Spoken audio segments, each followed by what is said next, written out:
Aujourd'hui, nous aimons parce qu'il nous a aimés le premier. Oui. Mais parfois, si nous ne faisons pas attention, l'accent est mis à nouveau sur le fait que vous devez aimer Dieu davantage. Oui, ça revient encore à nous. On en revient encore à nous. Au lieu de dévoiler l'amour de Dieu pour les gens, il faut le Saint-Esprit pour Magnifique. élucider cela. Malheureusement, chaque fois que Dieu rétablit la vérité, et c'est une restauration, je serai le premier à être vraiment inquiet. Si je reçois toutes ces choses de nulle part, je serai déçu. Mais ce n'est rien d'autre que Dieu qui rétablit l'Évangile dans l'Église. Oui. Le même Évangile que Dieu a rétabli chez les réformateurs à l'époque de Martin Luther, la justification par la foi. Oui. Puis Dieu a commencé à restaurer les dons de l'Esprit. Oui. Dieu a commencé à restaurer la vérité du corps du Christ, la vérité de l'importance de la place d'Israël. Toutes ces vérités sont en train d'être restaurées. Enfin, nous voyons Dieu restaurer la plénitude de l'Évangile. Ce qu'est l'Évangile, car le monde n'entend pas l'Évangile. Non. Si vous poussez un micro sous n'importe qui dans une rue principale et vous leur demandez, si je vous pose une question, s'il y a un paradis et un enfer à fuir, qu'est-ce qui vous qualifie pour le paradis? Vous entendrez probablement beaucoup de réponses basées sur le travail.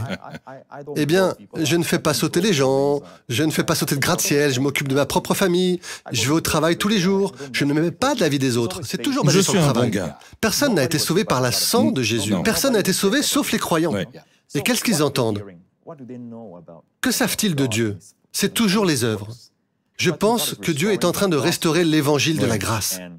La grâce, dans Romains 11, verset 6, est définie comme une faveur non méritée. Paul dit que si c'est par la grâce, il n'y a plus d'œuvre. Sinon, la grâce n'est plus une grâce. Si c'est par les œuvres, ce n'est plus de la grâce. Sinon, les œuvres ne sont plus des œuvres. C'est l'antithèse. Mais une fois que vous avez fait l'expérience de la faveur non méritée, et vous ne pouvez en faire l'expérience que lorsque vous êtes le moins méritant, cela vous pousse à répondre. C'est comme si nous aimions parce qu'il nous a aimés le premier. Oui. Mais vous devez faire l'expérience de l'amour du Père. Ce que nous entendons la plupart du temps, c'est la prédication de l'Ancien Testament. Vous devez aimer Dieu, tu dois aimer Dieu, tu dois aimer Dieu. Le plus grand de tous les commandements est que tu aimeras Dieu de tout ton cœur, de toute ton âme, de tout ton esprit, de toute ta force. Oui. Jésus lui-même a dit que c'était le plus grand de tous les commandements. Mais quelqu'un l'a-t-il fait? Non. Aucun. Même David, un homme du cœur de Dieu, a échoué dans une grande mesure. Il n'y a qu'une seule personne qui a fait cela. C'est notre Seigneur Jésus. C'est presque comme si Dieu avait mis les hommes sous la loi pendant 1500 ans et qu'il avait dit, d'accord, vous essayez, vous vous fiez à vos propres forces, allez-y, aimez-moi de tout votre cœur. Le plus grand des commandements, la plus grande de toutes les lois est de m'aimer de tout ton cœur, de toute ton âme et de tout ton esprit. Personne ne pouvait le faire. Après ça, Dieu dit, maintenant regardez-moi. Après 1500 ans, Dieu dit, je vais vous aimer de tout mon cœur. Et il a tendu ses mains sur la croix Ouais. et a donné sa vie pour nous.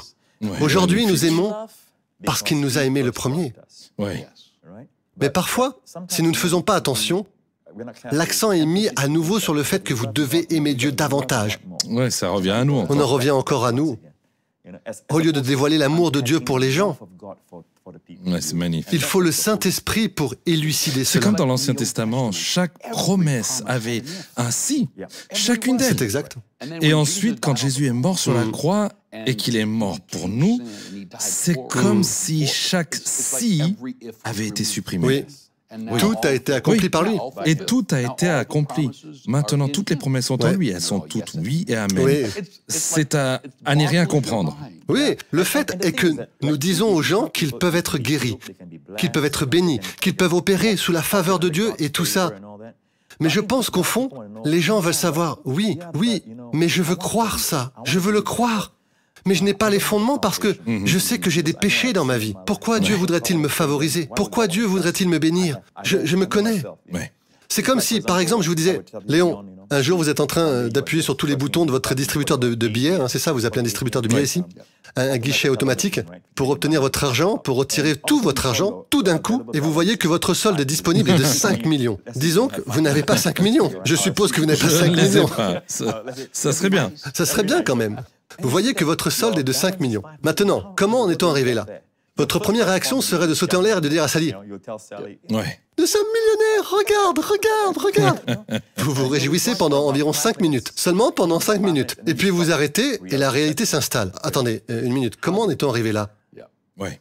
Vous voulez savoir, avant de pouvoir vous réjouir avec une joie non dissimulée, vous devez savoir comment il est arrivé là. Serait-ce l'erreur d'un caissier ou quelque chose comme ça? Alors vous vérifiez auprès de la banque. La banque vous dit, pas d'erreur, monsieur Fontaine. D'après nos registres le mois dernier, quelqu'un qui veut rester anonyme vous a donné cette somme-là et l'a versée sur votre compte. Maintenant, votre voix n'est plus entravée.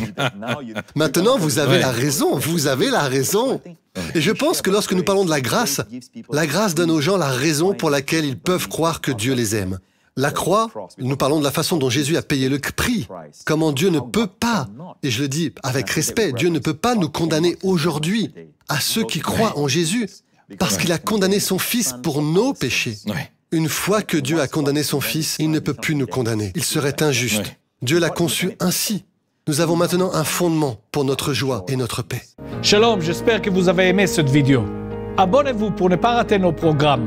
Merci de faire partie de notre famille TBN. Que Dieu vous bénisse. Shalom de Jérusalem.